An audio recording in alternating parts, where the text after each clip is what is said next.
पौष मास संकष्टी चतुर्थी व्रत कथा। ओम श्री गणेशाय नमः। आप सभी का दिन शुभ और मंगलमय हो। सभी प्रेम से बोलिए विघ्नहर्ता भगवान गणेश की जय। प्रिय श्रोताओं, आज है पौष मास के कृष्ण पक्ष की संकष्टी चतुर्थी और इस शुभ अवसर पर अब आप सभी सुनेंगे संकष्टी चतुर्थी की व्रत कथा। संकष्टी गणेश चतुर्थी व्रत प्रत्येक मास के कृष्ण पक्ष की चतुर्थी तिथि को किया जाता है। ऋषिगण पूछते हैं कि हे स्कंद कुमार, दरिद्रता, शोक, कुष्ठ आदि से विकलांग, शत्रुओं से संतप्त, राज्य से निष्कासित राज, सदैव दुखी रहने वाले, धनहीन, समस्त उपद्रवों से पीड़ित, विद्याहीन, संतानहीन, घर से निष्कासित लोगों, रोगियों एवं अपने कल्याण की कामना करने वाले लोगों को क्या उपाय करना चाहिए जिससे उनका कल्याण हो सके और उनके उपरोक्त कष्टों का निवारण हो। हे प्रभु, यदि आप कोई उपाय जानते हो तो मुझे उसे अवश्य बतलाइए। स्वामी कार्तिकेय जी ने कहा, हे ऋषियों, आपने जो प्रश्न किया है उसके निवारणार्थ मैं आप लोगों को एक शुभदायक फल बतलाता हूँ, उसे सुनिए। इस व्रत को करने से पृथ्वी के समस्त प्राणी सभी संकटों से मुक्त हो जाते हैं। यह व्रत महापुण्यकारी एवं मानवों को सभी कार्यों में सफलता प्रदान करने वाला है। विशेषतया यदि इस व्रत को महिलाएं करें तो उन्हें संतान एवं सौभाग्य की वृद्धि होती है। संकष्टी चतुर्थी की कथा के विषय में धर्मराज युधिष्ठिर महाराज ने भगवान श्री कृष्ण से पूछा था। ऐसे ही एक बार पौष मास के कृष्ण पक्ष की चतुर्थी का अवसर आने से पहले धर्मराज युधिष्ठिर ने भगवान श्री कृष्ण से पूछा, हे माधव, पौष मास के कृष्ण पक्ष की चतुर्थी किस नाम से जानी जाती है और इस चतुर्थी में किस देवता की पूजा की जाती है? इस दिन का क्या महत्व है और कृपया इस पवित्र दिन के महात्म्य का भी वर्णन कीजिए। तब धर्मराज युधिष्ठिर को भगवान श्री कृष्ण ने एक कथा का श्रवण कराया था जिसमें कैलाश पर्वत पर विराजमान देवी पार्वती जी ने स्वयं भगवान श्री गणेश जी से संकष्टी चतुर्थी के महात्म्य के विषय में पूछा था। देवी पार्वती जी ने भगवान श्री गणेश जी से पूछा, हे पुत्र, पौष मास में किस गणेश की पूजा किस तरह से करनी चाहिए और उस दिन क्या भोजन करना चाहिए, उसे आप संक्षेप में बतलाइए। तब विघ्नहर्ता श्री गणेश जी ने कहा, हे महादेवी, पौष मास की चतुर्थी विघ्न विनाशन होती है। उसमें लंबोदर नामक गणेश जी की पूजा करके भोजन के रूप में केवल गौमूत्र ही पीना चाहिए। व्रती को पहले की संकष्टी विधि से पूजन करना चाहिए, अर्थात दिन भर शांत भाव से निराहार रहकर व्रत करें और दिन में ना सोएं। ब्रह्मचर्य का पालन करें। रात्रि में पूजन के बाद ब्राह्मण को भोजन कराएं। दूध से बनी खीर में शुद्ध घी मिलाकर गणपति मंत्र से हवन करें तो वह शासक को भी अपने वशीभूत कर सकता है। इस संबंध में हम आपको एक प्राचीन कथा सुनाते हैं। एक बार राक्षस राज रावण ने सभी देवताओं को जीतकर मदानम होकर संध्या कर रहे बाली को पीछे से कसकर पकड़ लिया। बलशाली बाली रावण को अपनी काख में दबाए हुए आकाश मार्ग द्वारा किष्किंधापुरी में आया और उस बंदी रावण को अपने पुत्र अंगद के लिए खिलौने के रूप में दे दिया। रावण के गले में रस्सी बांधकर अंगद ने उसे नगर में घुमाना शुरू कर दिया। विश्व विजयी रावण की ऐसी दशा देखकर सभी नगरवासियों ने अट्टाहस किया। जनता कहने लगी, अरे देखो तो सही, यह विश्व विजेता रावण आज राजकुमार द्वारा सड़कों पर घुमाया जा रहा है। नगरवासियों की बात से लज्जित होकर रावण लंबी लंबी सांसें भरने लगा। उसका दर्प चूर हो गया और उसने अपने नाना पुलस्त्य मुनि का स्मरण किया। अपने नाती के दीन पुकार से मुनि को आश्चर्य हुआ कि उसके नाती की ऐसी दशा क्यों हुई। अत्यंत गर्व करने से देव, दानव, मनुष्य आदि सभी का पतन अवश्य ही हो जाता है। रावण के समीप आकर मुनि ने पूछा कि बताओ, तुमने मुझे क्यों याद किया है? तब रावण ने कहा, हे नानाश्री, देवताओं को जीतने के कारण गर्व करने से मेरी यह दुर्गति हुई है। मैंने संध्या करते हुए एक वानर राज को देखा। महासागर के तट पर मैंने उसे पीछे से पकड़ने का प्रयास किया, परंतु मैं ही उसके द्वारा पकड़ लिया गया और उसने मुझे यहाँ लाकर गले में रस्सी बांधकर अपने पुत्र को खेलने के लिए दे दिया।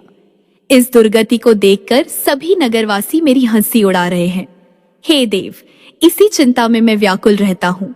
बंधन में बंधे रहने के कारण मैं अशक्त हो गया हूँ। हे नाथ, अब मैं क्या करूं? मेरे जैसा आपके वंश में दूसरा कोई कुल कलंकी नहीं है। अब तो केवल आप ही मेरी रक्षा कर सकते हैं। पुलस्त्य जी ने कहा, हे रावण, डरने की कोई बात नहीं है, मैं तुम्हें बंधन मुक्त कर दूंगा। यह बाली देवराज इंद्र के वीर्य से उत्पन्न है और पराक्रमित तुमसे बढ़कर है। इसकी मृत्यु महाराज दशरथ के पुत्र श्री राम के हाथों होगी। हे राक्षस राज, अगर तुम बाली के बंधन से छूटना चाहते हो तो मेरी बात मानकर संकटनाशक गणेश जी का व्रत करो। प्राचीन काल में वृत्तासुर की हत्या के प्रायश्चित स्वरूप इंद्र ने इस व्रत को किया था, इसलिए तुम भी इस संकटनाशक व्रत को करो और बहुत शीघ्र इस व्रत के पुण्य प्रभाव से तुम्हारा क्लेश दूर हो जाएगा। इस प्रकार आदेश देकर ब्रह्म ऋषि वन में चले गए और इधर रावण ने पुलस्त्य मुनि के बताए विधान अनुसार व्रत का अनुष्ठान किया। गणेश जी कहते हैं, हे देवी, इस व्रत के प्रभाव से रावण तत्काल ही बंधन मुक्त हो गया और सुखपूर्वक अपना राज्य करने लगा। भगवान श्री कृष्ण धर्मराज युधिष्ठिर से कहते हैं, हे युधिष्ठिर महाराज, अब आप भी इस व्रत को कीजिए। इस व्रत के प्रभाव से युद्ध में समस्त शत्रुओं का संहार करके आप अपने उत्तम राज्य को प्राप्त करोगे। भगवान श्री कृष्ण की बात सुनकर युधिष्ठिर महाराज ने विधि पूर्वक पौष कृष्ण चतुर्थी व्रत किया और इस व्रत के प्रभाव से उन्होंने अपने राज्य को पुनः प्राप्त कर लिया। एक बार की बात है, एक शहर में देवरानी जेठानी रहा करती थी। देवरानी तो गणेश भगवान की बड़ी भक्त थी और वह नियमित पूजा पाठ भी करती थी। देवरानी का पति जंगल से लकड़ियां काटकर उसे बेचा करता और अक्सर बीमार भी रहता था। देवरानी गरीब थी और जेठानी बहुत अमीर थी। देवरानी अपनी जेठानी के घर का सारा काम करती और बदले में जेठानी उसे बचा हुआ खाना, पुराने कपड़े आदि दे दिया करती। इसी से देवरानी का परिवार चल रहा था। ऐसा करते करते देवरानी के दिन किसी न किसी तरह से गुजर रहे थे। ऐसा ही करते करते अब माघ का महीना आ गया और चतुर्थी तिथि पर देवरानी ने तिल चौथ यानी सकट चौथ का व्रत रखा और पूजा करके तिल चौथ की कथा सुनी। फिर तिलकुटा छीके में रख दिया और सोचा कि रात को चंद्रमा निकलने के बाद ही कुछ खाऊंगी। इस तरह से कथा सुनकर वह जेठानी के यहाँ काम करने चली गई। जेठानी के यहाँ पहुंचकर भोजन बनाकर जेठानी के बच्चों को भोजन करने के लिए कहने लगी तो बच्चे बोले, चाची, माँ ने तो व्रत रखा है और माँ भूखी है। माँ जब भोजन करेंगी तभी हम भी करेंगे। जब जेठ जी को भोजन करने के लिए कहा तो जेठ जी बोले, मैं अकेला नहीं खाऊंगा, जब चंद्रमा निकलेगा तभी मैं भी खाऊंगा। अब देवरानी ने कहा कि मुझे भी घर जाना है, इसीलिए मुझे खाना दे दो। तब जेठानी ने उससे कहा कि आज तो अभी तक किसी ने भी भोजन नहीं किया तो मैं तुम्हें कैसे दे दूं, तुम सवेरे ही बचा हुआ खाना ले जाना। जेठानी की यह बात सुनकर देवरानी उदास होकर घर चली आई। देवरानी के घर पर पति बच्चे सब आस लगाए बैठे थे कि आज तो त्योहार का दिन है, कुछ अच्छा खाने को मिलेगा। लेकिन जब बच्चों को पता चला कि आज तो रोटी भी नहीं मिलेगी तो बच्चे रोने लगे। यह देखकर देवरानी के पति को गुस्सा आ गया और कहने लगा, दिन भर काम करने के बाद भी 2 रोटियां नहीं ला सकती तो काम ही क्यों करती हो। पति ने गुस्से में आकर पत्नी को कपड़े धोने के धोवने से पीटा। धोवना हाथ से छूट गया तो पाटे से मारा। वो बेचारी गणेश जी को याद करती हुई रोते रोते पानी पीकर सो गई। उस दिन गणेश जी देवरानी के सपने में आए और कहने लगे, धोवन मारी पाटे मारी सो रही है या जाग रही है। वो बोली, कुछ सो रहे हैं कुछ जाग रहे हैं। गणेश जी बोले, भूख लगी है, खाने के लिए कुछ दे दो। देवरानी बोली, क्या दूं, मेरे घर में तो अन्न का एक दाना भी नहीं है। जेठानी बचा हुआ खाना देती थी, आज तो वह भी नहीं मिला। देवरानी ने आगे कहा कि पूजा का बचा हुआ तिलकुटा छीके में पड़ा है, वही खा लो। गणेश जी ने निकालकर तिलकुटा खाया और उसके बाद कहने लगे, धोबने मारी पाटे मारी निमटाई लगी है, कहाँ निमटे। तब देवरानी ने कहा, यह तो खाली झोपड़ी है, आप कहीं भी जा सकते हैं, जहां इच्छा हो वहां निमट लो। फिर गणेश जी बोले, अच्छा अब कहाँ पूछूं। अब की बार तो देवरानी को बहुत गुस्सा आया। कहने लगी, कब से परेशान किए जा रहे हो, सोने भी नहीं देते। वो बोली, मेरे सिर पर पोछो और कहाँ पोछोगे। अब देवरानी जब सुबह सोकर उठी तो देखकर हैरान रह गई कि उसका पूरा घर तो हीरे और मोतियों से जगमगा रहा है। सिर पर जहाँ विनायक जी पोछनी करके गए थे वहां पर तो हीरे के टीके और बिंदी जगमगा रहे थे। अब देवरानी जेठानी के यहाँ काम करने नहीं गई। जेठानी ने कुछ देर तक तो उसका इंतजार किया, फिर बच्चों को देवरानी को बुलाने भेज दिया। जेठानी ने सोचा कल खाना नहीं दिया था, इसलिए शायद देवरानी बुरा मान गई होगी। बच्चे बुलाने गए और बोले, चाची चलो, माँ ने बुलाया है। दुनिया में चाहे कोई मौका चूक जाए, पर देवरानी जेठानी आपस में कहने का कोई मौका नहीं छोड़ती। देवरानी कहने लगी, बेटा बहुत दिन तेरी माँ के यहाँ काम कर लिया, अब तुम अपनी माँ को ही मेरे यहाँ काम करने भेज दो। बच्चों ने घर जाकर माँ से कहा, माँ चाची का पूरा घर तो हीरे और मोतियों से जगमगा उठा है। जेठानी को विश्वास नहीं हुआ, दौड़कर झट देवरानी के घर पहुंची। देखकर हैरान रह गई और पूछा, ये सब कैसे हो गया? तब देवरानी ने जेठानी को रात में हुई सारी घटना बताई। जो कुछ भी उसके साथ हुआ था एक एक बात सच सच बता दी, क्योंकि वह दिल की बहुत सच्ची थी। अब तो घर लौटकर जेठानी ने कुछ सोचा और अपने पति से कहने लगी, सुनिए जी, आज आप मुझे धोबने और पाटे से मारो। उसका पति बोला, अरे भलमानस, मैंने तो कभी तुम पर हाथ तक नहीं उठाया, मैं भला तुम्हें धोने और पाटे से कैसे मार सकता हूँ? पर वह नहीं मानी और जिद करने लगी। आखिरकार मजबूर होकर पति को उसे मारना पड़ा। मार खाने के बाद उसने ढेर सारा घी डालकर चूरमा बनाया और छीके में रखकर सो गई। रात को विनायक जी जेठानी के सपने में भी आए और कहने लगे कि भूख लगी है, मैं क्या खाऊं? जेठानी बोली, हे भगवान गणेश, आपने तो मेरी देवरानी के घर पर एक चुटकी सूखा तिलकुट खाया था, मैंने तो झड़ते घी का चूरमा बनाया है और आपके लिए छीके में रखा है, साथ साथ फल और मेवे भी रखे हैं, जो आपकी इच्छा हो खा लो। गणेश जी बोले, खा लिया, अब बताओ निपट्टे कहाँ? जेठानी बोली, उसके यहाँ तो टूटी हुई झोपड़ी थी, मेरे यहाँ तो बहुत अच्छा महल है, जहाँ चाहो निपट सकते हो। तो गणेश जी ने पूछा, अच्छा अब बताओ पोछू कहाँ? वो बोली, मेरे माथे पर बड़ी सी बिंदी लगाकर पोछ लो। धन की भूखी लालची जेठानी रात भर खुशी से फूली नहीं समा रही थी। सोच रही थी कि सुबह जब वह उठेगी तो पूरा घर उसे हीरे मोती सोने जवाहरात चांदी से भरा मिलेगा। सोचते हुए वह सुबह जल्दी उठ गई, लेकिन यह क्या, उसने देखा तो हैरान रह गई कि उसका पूरा घर गंदगी और बदबू से भरा हुआ था और वहीं उसके सिर पर भी बहुत सी गंदगी लगी हुई थी। यह सब देखकर जेठानी ने अपना माथा पीट लिया और कहने लगी, हे गणेश जी महाराज, ये आपने क्या किया? मुझसे रूठे और देवरानी पर टूटे। अब जेठानी ने घर साफ करने की बहुत कोशिश की, परंतु गंदगी तो और ज्यादा फैलती गई। जेठानी के पति को मालूम हुआ तो वह भी बहुत गुस्सा हुआ और फिर बोला, तेरे पास तो इतना सब कुछ था, फिर भी तेरा मन नहीं भरा। परेशान होकर जेठानी चौथ के विनायक जी से मदद की विनती करने लगी। बोली, हे गणपति, मुझसे बड़ी भूल हुई, मुझे क्षमा करो। विनायक जी ने कहा, देवरानी से जलन के कारण जो तूने किया है ना, यह उसी का फल तुझे मिला है।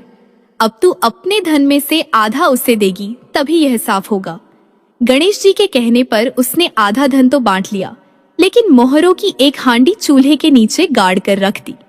उसने सोचा किसी को पता नहीं चलेगा और उसने उस धन को नहीं बांटा। गणेश भगवान तो सब कुछ जानते हैं। जेठानी ने अब गणेश भगवान से कहा, हे चौथ विनायक जी, अब तो अपना यह बिखराव समेट लो। वे बोले, पहले चूल्हे के नीचे गाड़ी हुई मोहरों की हांडी और ताक में रखी हुई सुई की भी पाती कर, इनका भी बंटवारा कर। इस तरह विनायक जी ने सुई जैसी छोटी चीज का भी बंटवारा करवाकर अपनी माया समेटी और देखते ही देखते जेठानी के घर की गंदगी साफ हो गई। हे गणेश जी महाराज, जैसे आपने देवरानी पर कृपा की वैसी सब पर करना। कहानी कहने वाले, सुनने वाले और हुंकारा भरने वाले सब पर कृपा करना, किंतु जेठानी को जैसी सजा दी वैसी किसी को मत देना। बोलिए गणेश जी महाराज की जय। चतुर्थी तिथि के दिन विघ्नहर्ता भगवान गणेश जी की पूजा करने के साथ साथ चौथ माता की पूजा करके कथा भी कही और सुनी जाती है। अब सुनिए 12 महीने सुनी जाने वाली चौथ माता की कहानी। एक बार एक नगर में एक बूढ़ी माँ रहती थी। वह अपने बेटे को हर संकट से बचाने के लिए 12 महीनों की चौथ का व्रत करती थी।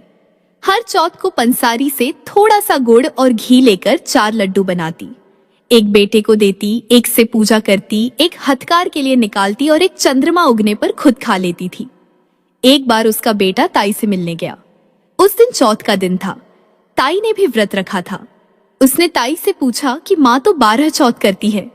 तब ताई बोली, तेरी माँ तेरी कमाई से तरमाल खाने के लिए 12 चौथ करती है, तू परदेश जाए तो वह एक भी चौथ नहीं करेगी। लड़के को लगा ताई सच कह रही है। घर आकर उसने अपनी माँ से कहा, माँ मैं परदेश जा रहा हूँ, यहाँ तो मेरी कमाई खाने पीने में ही उड़ा देती है। माँ ने समझाकर रोकना चाहा, पर बेटा नहीं माना। माँ ने उसे साथ ले जाने के लिए चौथ माता के आंखें दिए और कहा, मुसीबत में यह आंखें तेरी सहायता करेंगे। तब वह बेटा आंखें लेकर रवाना हो गया। घूमते हुए एक दूसरे नगर में जा पहुंचा। उसने देखा एक बूढ़ी माँ रोती जा रही थी और पुआ बनाते जा रही थी। उसने कारण पूछा तो बूढ़ी माँ ने कहा, बेटा इस नगर की पहाड़ी पर एक दैत्य रहता है। पहले वह नगर में आकर कई लोगों को खाने के लिए मार देता था। अब राजा हर घर से एक आदमी उस दैत्य के पास भेजता है और आज मेरे बेटे की बारी है, इसलिए रो रही हूँ और उसी के लिए पुए भी बना रही हूँ। तब लड़का बोला, तू पुए मुझे खिला दे, तेरे बेटे की जगह मैं चला जाता हूँ। तब बूढ़ी माँ ने खीर पुए उसे खिला दिए। खा पी कर वह सो गया। रात को राजा के सैनिक आए तो बूढ़ी माँ ने उसे भेज दिया।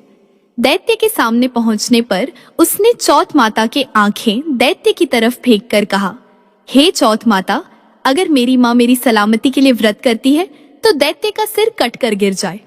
ऐसा कहते ही तुरंत दैत्य का सिर कट गया। लड़का वापस आ गया। अब राजा ने उसे उपहार देकर विदा किया। चलते हुए वह एक दूसरे राजा के नगर में जा पहुंचा। इस राज्य में आवा तभी पकता था जब एक इंसान की बलि दी जाती थी। सिपाहियों ने उसे पकड़कर आवे में चुन दिया। लड़के ने आंखें आवे में डाले और कहा, हे चौथ माता, अगर मेरी माँ मेरे लिए व्रत करती है तो यह आवा मेरे लिए मेरी बलि बिना ही झट से पक जाए। आवा तुरंत पक गया। आवे में से मिट्टी की जगह सोने चांदी के बर्तन निकले। लड़का बोला, बर्तन धीरे धीरे निकालना, कहीं मुझे ना लग जाए। राजा ने उसे निकलवाया और उससे पूछा कि इस आवे में से तुम बच कैसे गए। लड़के ने बताया कि उसकी माँ चौथ माता का व्रत करती है, व्रत के कारण ही वह बच पाया। राजा को विश्वास नहीं हुआ। उसने एक चांदी की सुराही मंगवाई और कहा कि सुराही की नली से निकलकर दिखाओ, तभी मुझे विश्वास होगा। लड़के ने चौथ माता को एक बार फिर से याद करके आंखें सुराही में डाल दिया और कहने लगा, मैं भंवरा बनूं, सुराही से निकलूं। लड़का भंवरा बनकर तुरंत सुराही से निकल गया। अब तो राजा ने प्रसन्न होकर राजकुमारी का विवाह उसके साथ करवा दिया और सभी लोगों को चौथ माता का व्रत करने के लिए कहा। उधर अब लड़के को अपनी माँ की याद आई। उसने राजा के पास जाकर खुद के नगर जाने की इच्छा जाहिर की। राजा ने रथ, घोड़े, हाथी और खूब सारा दान दहेज देकर उन्हें विदा कर दिया। चौथ के दिन वह लड़का अपने नगर पहुंचा। वह अकेला पंसारी के यहाँ माँ का इंतजार करने लगा। सोचा चौथ है तो माँ यहाँ जरूर आएगी। थोड़ी ही देर बाद लकड़ी टेकती हुई उसकी माँ उसे आते हुए दिखाई दी। बेटा माँ के चरणों में गिर पड़ा। कहने लगा, माँ मैं तेरा बेटा हूँ, मुझे माफ कर दो। माँ ने उसे उठाकर गले लगा लिया। अब तो लोग चौथ माता की जय जयकार करने लगे। उस नगर के अब सभी लोग चौथ माता का व्रत करने लगे। हे चौथ माता, जैसे बूढ़ी माँ और उसके बेटे की सहायता आपने की, वैसे ही हम सबकी भी करना। कहानी कहने और सुनने वाले पर भी कृपा करना। प्रेम से बोलो चौथ माता की जय। एक बार एक गांव में एक सेठ और सेठानी रहते थे। उनके एक बेटा और बहू थे। बहू सबको भोजन करा के फिर स्वयं भोजन करती थी। एक पड़ोसन ऐसी भी थी जो रोज पूछती थी कि बहू आज क्या बनाया। बहू कहती थी ठंडो बासी। एक दिन उसके पति ने ऐसा सुनकर विचार किया कि आज तो पकवान बनाए जाएं, फिर देखें कि मेरी पत्नी क्या कहती है। उसने तरह तरह के पकवान बनाए और घर के सभी लोगों ने साथ बैठकर भोजन किया। आज भी पड़ोसन ने पूछा तो बहू ने कहा ठंडो बासी। सेठ के लड़के ने सोचा, हो ना हो कोई बात तो अवश्य है जिससे मेरी पत्नी ऐसा कहती है। उसने अपनी पत्नी से पूछा, तुम रोज ठंडो बासी खाया ऐसा क्यों कहती हो, जबकि हम सब ने एक साथ बैठकर कई तरह के पकवान खाए थे। तब उसकी पत्नी बोली, हम लोग जो कुछ भी खा रहे हैं वह आपके बुजुर्गों की कमाई है। जिस दिन आप कमा कर लाओगे उस दिन मैं समझूंगी कि ताजा भोजन कर रही हूँ। अब एक दिन लड़के ने अपनी माँ से कहा, मैं एक बड़े शहर में कमाई करने जा रहा हूँ। माँ बोली, बेटा अपने पास इतना धन है कि कितना भी खाओ समाप्त नहीं होगा। माँ के मना करने पर भी बेटे ने स्वयं कमाने का दृढ़ निश्चय कर लिया और जाते समय पत्नी से कहा, मैं जब तक कमाकर बहुत सा धन लेकर ना आऊं, तुम चूल्हे की आग मत बुझने देना। एक दिन चूल्हे की आग बुझ गई तो वह मन ही मन घबराने लगी। उसने सोचा, मेरे पति पर कोई संकट तो नहीं आया। जल्दी से पड़ोस में जाकर चूल्हे में आग डालने का विचार करके गई। वहां पड़ोसन चौथ माता का व्रत पूजन कर रही थी। पड़ोसन ने कहा, थोड़ी देर में आकर आग ले लेना। बहू ने पड़ोसन से पूछा, आप यह व्रत क्यों करती हो, इससे क्या मिलता है? तब पड़ोसन ने कहा, चौथ माता के इस व्रत को करने से अन्न धन और लक्ष्मी मिलती है तथा सभी मनोकामनाएं भी पूरी होती है। अब बहू भी चौथ माता का व्रत करने लगी। दीवार पर चौथ माता बनाई। उस दिन घी गुड़ का चूरमा बनाकर रात्रि को चंद्रमा को अर्घ्य देकर भोजन करती है। ऐसा करते करते बहुत दिन व्यतीत हो गए। चौथ माता ने उस बहू के पति को सपना दिया कि साहूकार का बेटा, तू जाग रहा है या सो रहा है? तेरी पत्नी बहुत तुझे याद कर रही है, घर जाकर उसकी चिंता मिटा। तू दुकान खोलकर बैठ जाना, आज तेरा हिसाब किताब चुकता हो जाएगा। अब तो चौथ माता ने जैसा कहा था वैसा ही हुआ। उसने घर जाने की तैयारी की और गाड़ी भरकर धन दौलत लेकर चल दिया। रास्ते में एक बड़ा सा नाग फन फैलाए बैठा था और कहने लगा, आज तो मैं तुझे डसूंगा, छोड़ूंगा नहीं, आज तेरी आयु पूरी हो गई है। सेठ के लड़के ने सांप से कहा, आज चौथ माता ने मुझे सपना दिखाया तो मैं अपनी पत्नी से मिलने घर जा रहा हूँ। वह मेरी प्रतीक्षा कर रही है और बहुत चिंता कर रही है। मैं उससे मिलकर जरूर आऊंगा, तब तुम मुझे 10 लेना। नाग ने कहा, तुम शपथ पूर्वक कहकर जाओ तो मैं तुम्हें जाने दूंगा, परंतु तुम लौटकर नहीं आए तो तुम्हारे घर आकर मैं तुम्हें 10 लूंगा। इस प्रकार सर्प को वचन देकर वह अपने घर पहुंचा। वहां परिवार वालों से हंसी खुशी से मिला और भोजन करके उदास होकर बैठ गया। उसकी पत्नी ने उदास होने का कारण पूछा तो पति ने काले नाग वाली बात बताते हुए कहा, यदि मैं उसके पास नहीं जाऊंगा तो वह घर आकर मुझे 10 लेगा। पत्नी बहुत चतुर थी। उसने कहा, आप जरा भी घबराओ नहीं, आप सो जाइए, मैं कुछ उपाय करती हूँ। पत्नी ने अपने कमरे में 7 सीढ़ी बनाई। पहली सीढ़ी पर रेत, दूसरी सीढ़ी पर इत्र, तीसरी सीढ़ी पर गुलाल और फूल, चौथी पर केसर, 5वीं पर लड्डू, पेड़ा, छठी पर गद्दी गलीचा और 7वीं सीढ़ी पर दूध का कटोरा भरकर रख देती है। इस प्रकार वह 7 सीढ़ी सजाकर बैठ गई। आधी रात होते ही नाग आकर सीढ़ी पर चढ़ने लगा। पहली सीढ़ी पर रेत में लौट गया और कहने लगा, सेठ की बहू ने आराम तो बहुत दिया, पर वचनों से बंधा आया हूँ सो डसूंगा अवश्य। इसी प्रकार 7 सीढ़ियों पर नाग आराम करता हुआ और कहता हुआ कि डसूंगा जरूर कमरे में पहुंचने ही वाला था कि चौथ माता ने विचार किया कि यदि मैं इससे नहीं बचाऊंगी तो संसार में धर्म, कर्म और व्रत पूजन को कौन मानेगा। अब तो गणेश जी, चंद्रमा जी और चौथ माता ने उसे बचाने का विचार किया। चंद्रमा जी ने उजाला किया, चौथ माता ढाल बनी और गणेश जी ने तलवार लेकर नाग को मार दिया और ढाल से ढक दिया। अब बहू भी थकी हारी सो गई। दिन उगा तो लोग बेटे से मिलने आए, परंतु बेटा और बहू तो उठे ही नहीं थे। बहुत देर हो गई तो माँ उन्हें उठाने गई। उसने अर्थात लड़के की माँ ने 7 सीढ़ियों पर जो कुछ देखा तो वह बहुत घबरा गई और बेटे बहू को आवाज लगाई। बेटा और बहू उठे तो देखा कि एक ढाल तलवार वहां पड़ी हुई है। जब ढाल उठाई तो देखा वही काला नाग वहां मरा हुआ पड़ा था। बेटा बहू ने सोचा कि आज तो धर्म कर्म की आड़ से भगवान गणेश जी और चौथ माता ने अपनी रक्षा की है। हे चौथ माता, आपने जैसे सेठ के बेटे बहू की रक्षा की, वैसी सबकी रक्षा कीजिएगा। बोलिए चौथ माता की जय, बोलिए गौरी पुत्र गणेश भगवान की जय। अब आइए श्रवण करते हैं गणेश चतुर्थी की कथा। पौराणिक कथा के अनुसार एक बार देवी पार्वती जी ने गणेश जी से पूछा, हे पुत्र, गणेश चतुर्थी को संकट नाशक चतुर्थी कहा गया है और उस दिन का व्रत किस प्रकार किया जाता है तथा उसकी कथा क्या है? मुझसे विस्तार पूर्वक कहिए। देवी पार्वती जी की बातों को सुनकर गणेश जी ने कहा, हे माता, गणेश चतुर्थी सब संकटों का नाश करने वाली विविध फलदायक एवं संपूर्ण इच्छाएं पूरी करने वाली है।